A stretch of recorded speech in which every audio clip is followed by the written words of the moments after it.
Today we are hunting during the Missouri youth season. Put that away. These birds can be on us in a minute.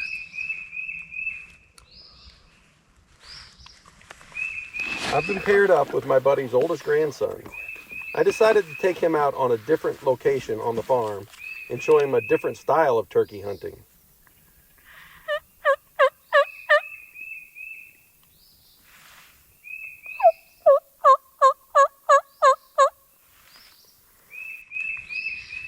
We decided to go to a remote woodland area on the farm.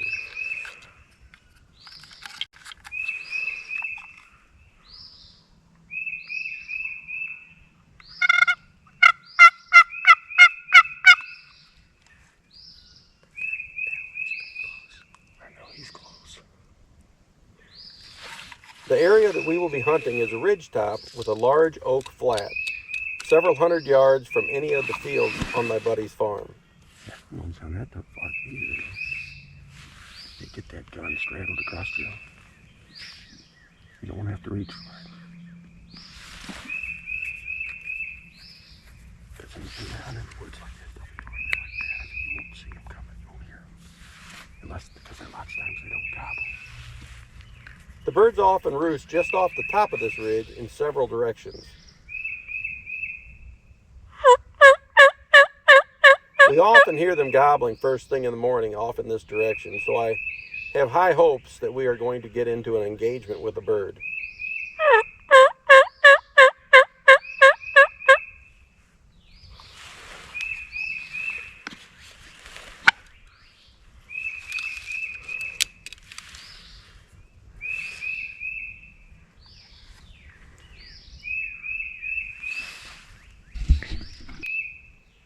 About the time we get to the ridge, the birds start waking up and begin to gobble.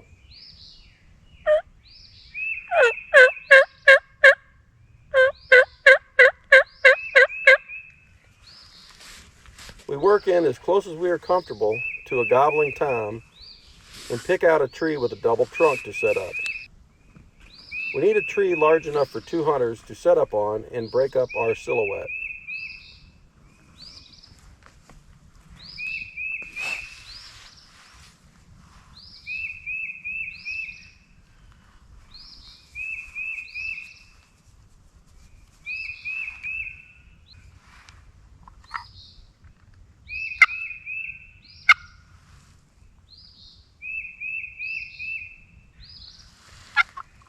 Keep a look back over your back shoulder, too.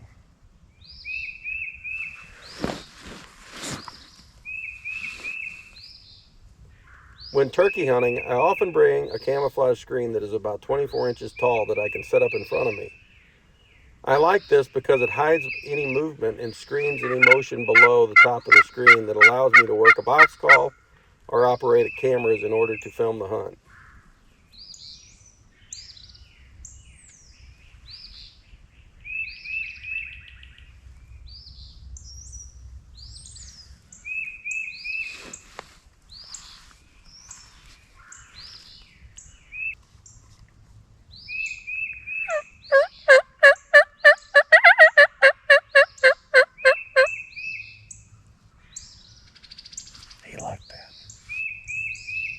We set up and start calling, and pretty quickly a gobbler responds. It is evident that he is responding to my calls.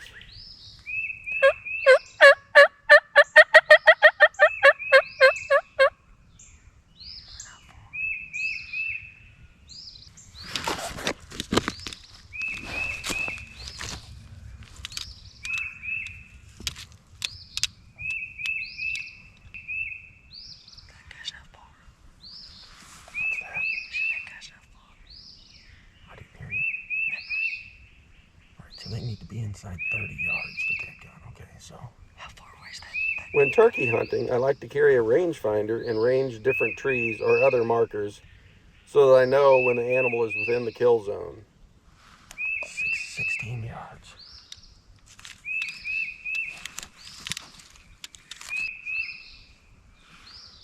I want you to keep an eye on that. See that long place you can see out there a long way?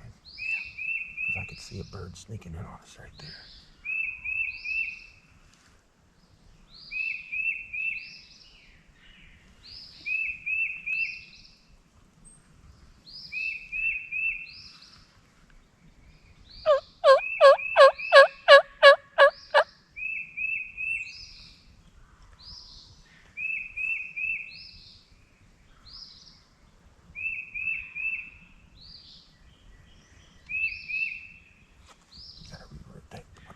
they cease movement, so you cannot move. And if you do it really slow.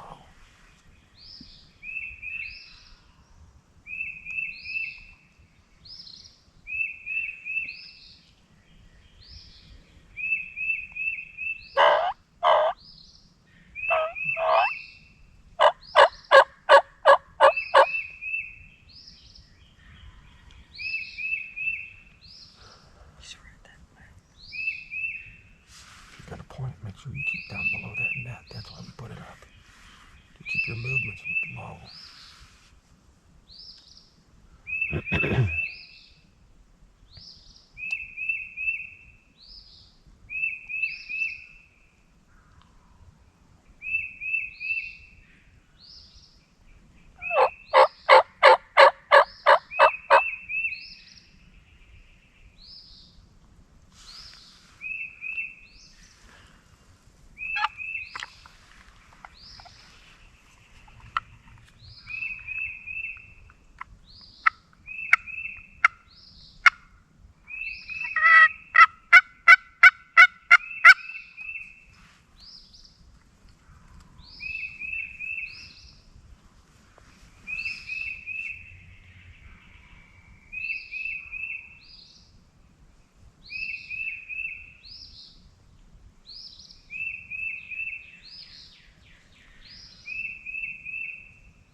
I think this guy's on the move. Maybe not. It's hard to tell, but we feel like the gobbler is getting closer, indicating that the gobbler is on the ground and moving in our direction. We could probably see him if it wasn't for all the brush. He might be over the roll on the hill.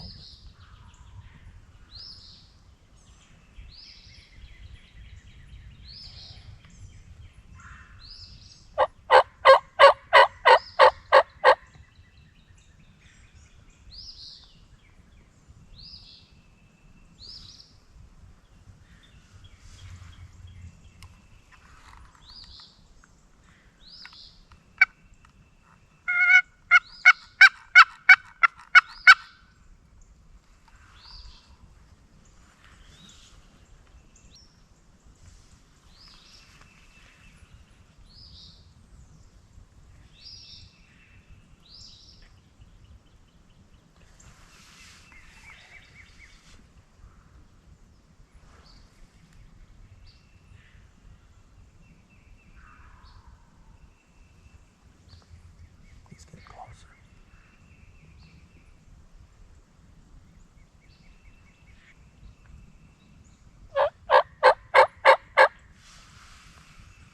I hear something in the leaves.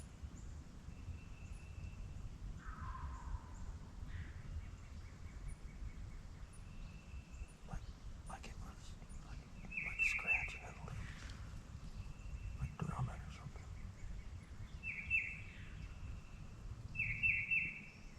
If one comes in strutting, you'll just hear the leaves. You won't hear it. You don't know what's happening.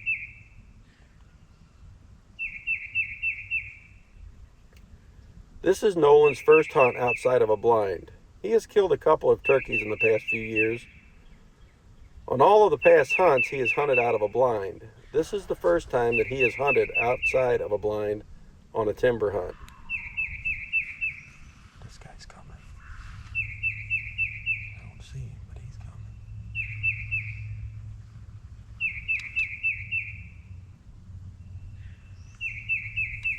This is one of my favorite ways to hunt, but it is a really challenging style of turkey hunting. Blinds make turkey hunting much easier, especially when you are taking out a young hunter.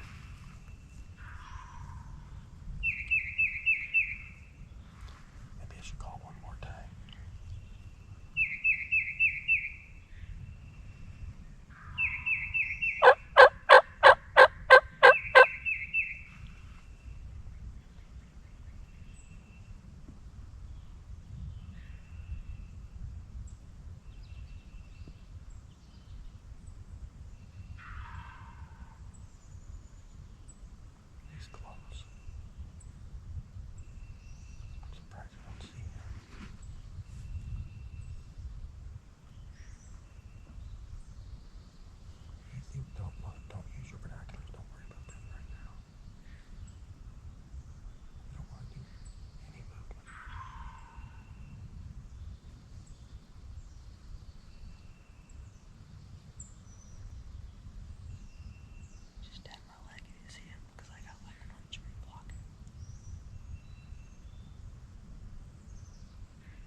This bird is fairly active and he keeps getting closer and closer, so we know he's coming. It's just a matter of can we make a killing shot.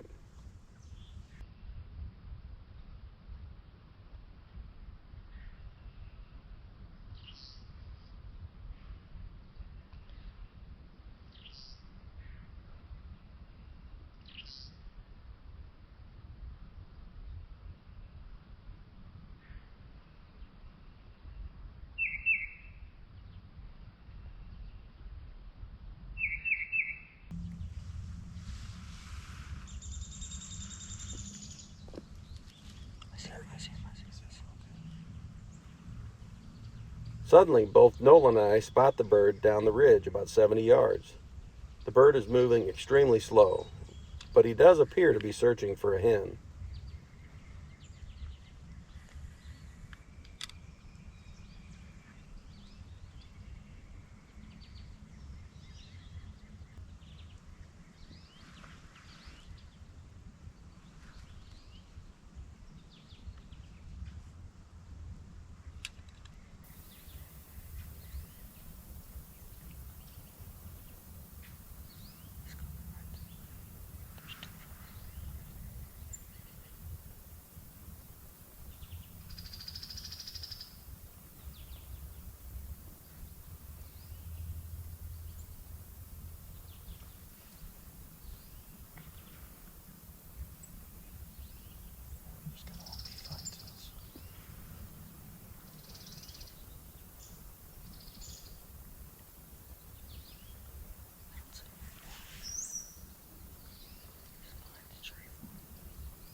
This bird is not coming directly to us, but cutting across the ridge.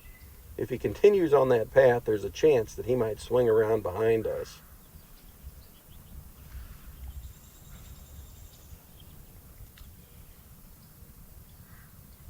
After a few minutes, I decide that I need to try to coax him in our direction, so I pick up my box call and make a few clucks.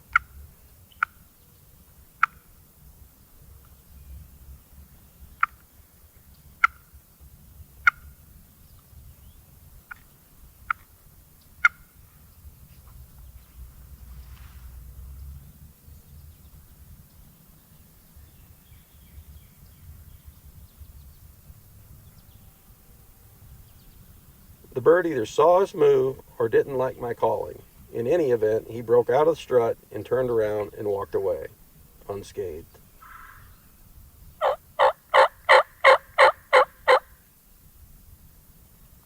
He saw us. He saw me move. He turned and went the other way.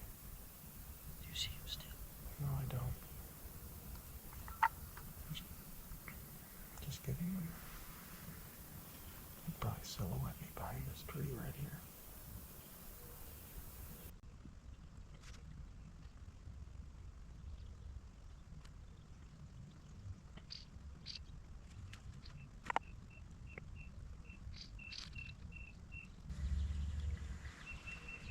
sucks. Give him a minute. He's still in there. He didn't go far.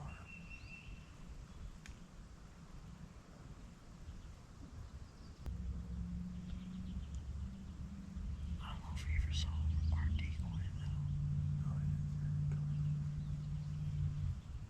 he did what I was afraid of when I sat down here at this tree. I like this tree because it's a big tree that can hide his boat. But anything out there that's where he was, thinking they're looking straight into the sun, they can see any of our movement. I don't think he went far. He wasn't like running or anything. He was I just mean, if you like see that sky over there, yeah.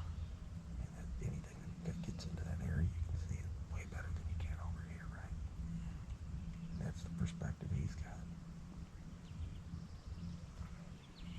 He only like walked away. He just started running. Probably went like that He way. may not have gone away. He might be. I mean, After the bird leaves, we stay in this position for about 15 to 20 minutes, calling occasionally, trying to get the bird to respond, with no luck. he ain't the only one. There's a lot. There's other birds in the area. Be careful moving that gun, though. You can't shoot through that screen. I know. I'm just checking to see if the red dot's on. What does Nolan think we should do? I don't know. What time is it right now? Mm-mm. I forgot to bring snacks, though. Well, we're here at a gobbler. This direction, not too far. Might be that same one we called in. Might be. But there was always one bell over there towards the end of that point. So we got out here.